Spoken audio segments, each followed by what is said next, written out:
I'm Natalia Bonner, and I'm back with a fun machine quilting video. Okay, today I'm going to be stitching out this really cool basket block. But before we get to the stitching, I know somebody's going to ask, well, what is this block and what are you quilting on? This fun block is a sample from my brand new class, Let's Stitch a Figurative Quilt. Okay, so what happens? I design a class, I quilt out the whole class sample, and then my brain's just going crazy. And I'm like, I have to make more. The possibilities for these blocks, the ideas, they're just endless. And I just start creating and it gets out of control over here. So as I was creating this quilt, obviously I quilted a second version with this darker background. I love this dark background. It's so much fun. But I decided to quilt this basket block in a completely different way than I did the original, and I hope you'll find just a little bit of inspiration for your own machine quilting. Now, we'd love to have you join this online class, Let's Stitch a Figurative Quilt. You can join on our website, peaceandquilt.com. Before we get to the video though, I am going to show you a bit of marking, a bit of ruler work, and a little bit of free motion quilting on this one.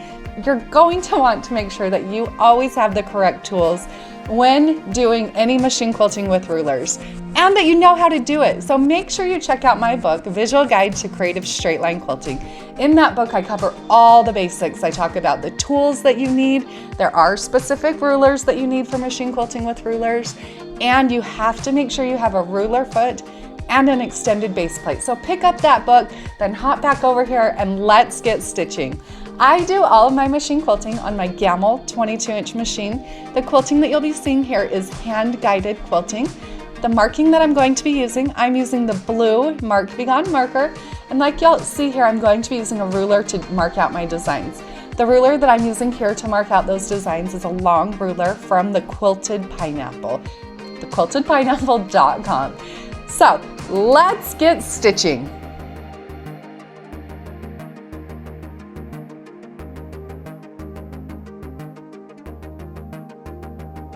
Okay, so here's this fun basket block after all of my machine quilting is complete. So a few things I want to point out here before we get over to the machine and start quilting. That fun straight line background design. Because these straight lines extend all the way through my block, so from top to bottom, and I want them to look like they're actually behind the basket, I am going to go through and mark out all of those lines. Also down on the basket itself, I am going to mark out my cross hatching. That's a place where I can use just the markings on my machine quilting ruler and then stitch out. I don't necessarily need to mark out all of those lines. However, sometimes I do feel like I like to mark out my lines before I quilt because it just takes away a little bit of extra thought while I'm actually quilting. So I'm also going to mark out the handle on my basket before I start quilting. So here's a view as if you are standing behind my long arm. I do have this quilt loaded on the frame, and I am going to mark now that it's up on my frame. That's not necessarily how I do all of my marking on every quilt, but for one like this where I know I'm just going to be quilting one of these basket blocks and it does fit in my throat space, then I am going to mark that before I start quilting, but after it is loaded on my long arm. So these background lines are evenly spaced. The first one is 1/2 inch and then the next one is 1/4 inch. So I'll mark those lines all the way through my design. We'll speed this video up just a little bit so that you can see quickly how I do all of that marking.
Now you can see I've got that foundation, all of my lines all marked out.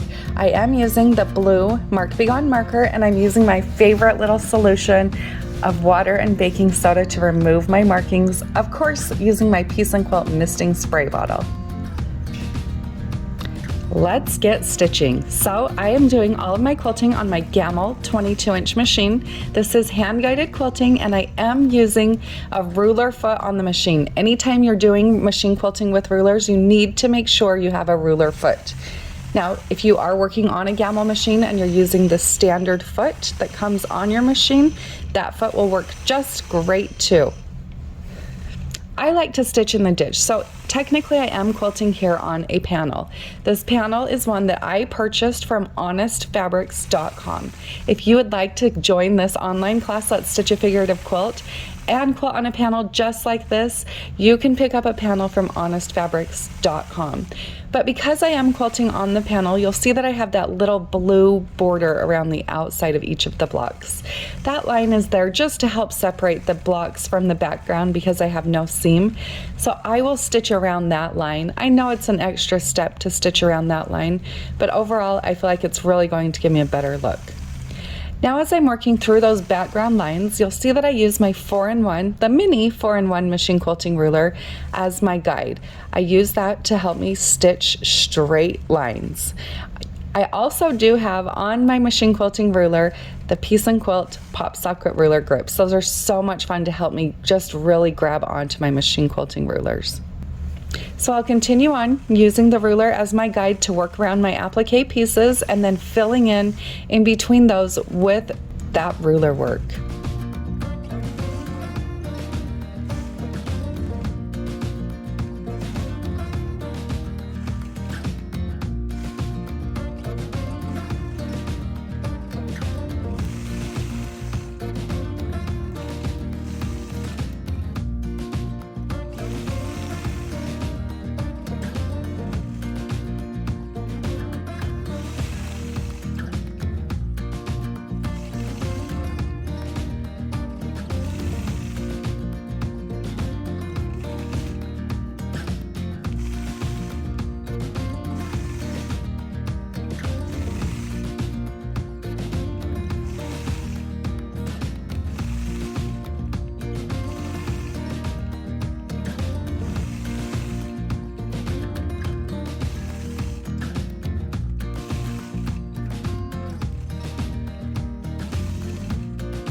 as I'm working my way through the background, you'll notice that when I get to the hexagon block, I'm going to treat that like a flower. This is actually a variation of one of the designs that I teach you how to machine quilt in my Stitch Along, Let's Stitch a Block a Day. It features 365 different designs to learn to machine quilt with my machine quilting rulers. So even though I teach you that design originally on a square, here I'm stitching it out on a hexagon.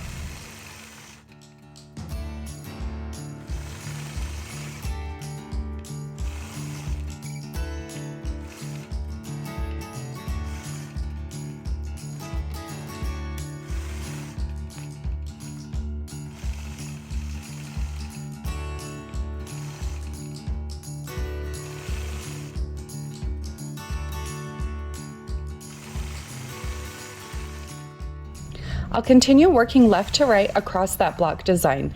As I get to the handle on my basket, again, working from left to right, I'll work through that handle. Now I'm using one color of thread on this whole entire basket block. If I were changing thread colors, then I may use a different thread path. Well, obviously I probably would, but here, because I really wanted you to be able to see my machine quilting and I wanted it to stand out really good on camera, then I'm using a nice gray thread that does stand out quite a bit. This is so fine thread. I love it, even though I do stitch over my original stitch line a few times and am using a contrasting thread color. Once I take this quilt off the machine, it just relaxes and the thread is beautiful.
I'm just sitting here. I got time. It's clear to see from up here.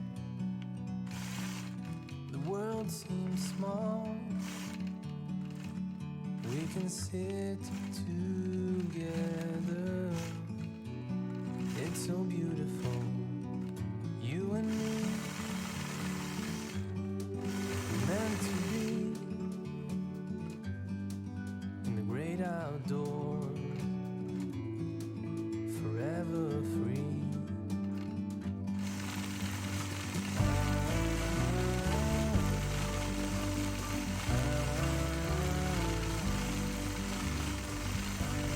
Now I'm moving on to the basket. So across that top yellow band on my basket, I kind of want it to look like it's woven or something like that. So I'm going to stitch some fun ribbon candy.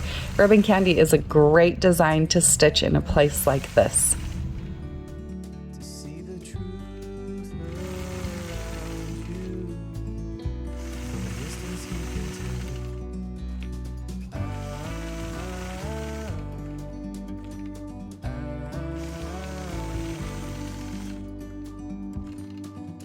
You and me,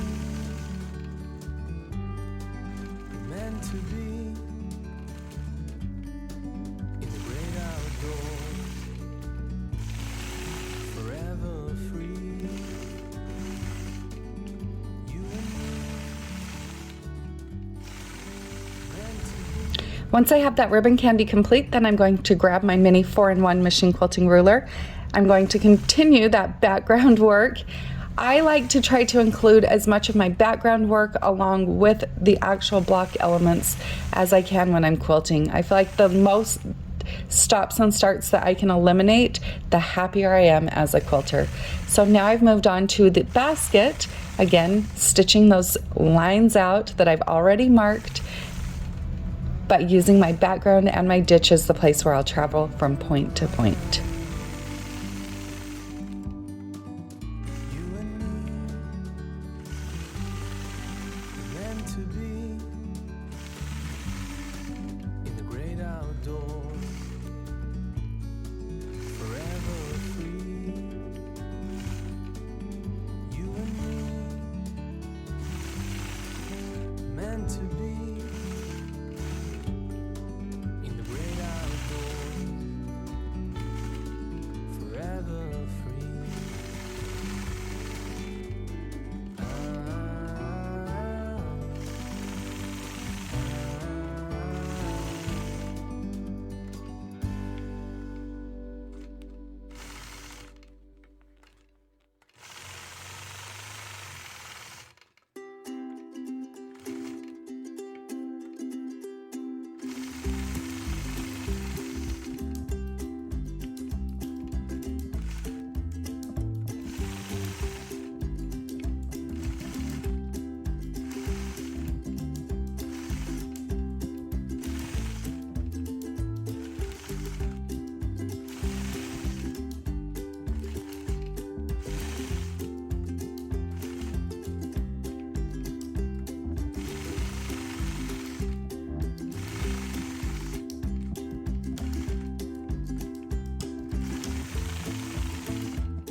So here's a few more images of this adorable basket quilt block after my machine quilting is all complete.